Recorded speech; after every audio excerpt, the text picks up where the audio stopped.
Hola, hoy vamos a hablar sobre tipos de variables, operadores y funciones en Python. Primero vamos a empezar con un video sobre el tipo de variables en Python. En Python tenemos algunas variables, tres tipos numéricos principalmente.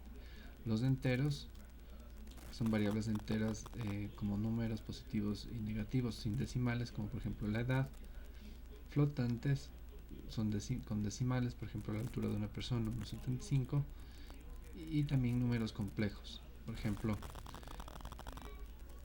3 más 4j, que es un número complejo. Si ejecuto este código y pongo también qué tipo de dato es, vamos a ver que nos dice que edad es de tipo entero, altura es de tipo float, decimal, y 3 más 4j es un número complejo. Otro tipo de cosas que tenemos en Python son las cadenas de texto. Por ejemplo, Ana se pone entre con dos comillas o con una sola comilla. Entonces puedo poner, por ejemplo, el nombre de una persona, el apellido de una persona, una frase, que son con esas triples comillas en varias líneas. Y si imprimo esto, podemos ver los nombres, ¿no es cierto?, que son clase string, y aquí una frase en varias líneas que está con tres comillas. También tenemos otro tipo de datos que son booleanos, true o false, verdadero o falso, que en Python se les entiende como true con mayúscula o false con mayúscula. Entonces que aquí, por ejemplo, imprimo y veo el tipo de clase de estos datos, vemos que son booleanos. También tenemos otras que son listas.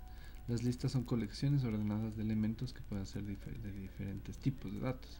Aquí tenemos, por ejemplo, una lista de manzanas, bananas, cereza, números, y tomar en cuenta que están entre corchetes. Si yo también pregunto qué tipo de dato es esto, son listas. Las tuplas son colecciones ordenadas que no se pueden cambiar, y estas en cambio tienen paréntesis. Nos ve las coordenadas, los colores RGB, por ejemplo, y si vemos cuál es el tipo de datos, son tuplas.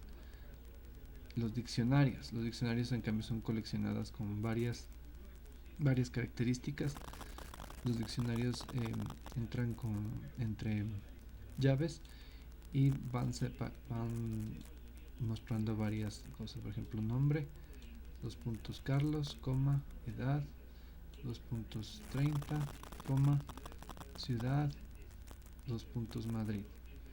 Entonces si yo imprimo esto y veo qué tipo de variable es persona, me muestra que es un tipo diccionario. Y también tenemos conjuntos. Los conjuntos son colecciones de elementos únicos. Entonces, si nosotros aquí vemos, los conjuntos están con llaves y separados por comas. Si yo veo cuál es el tipo de dato, vemos que es un dato de conjunto. Muchas gracias.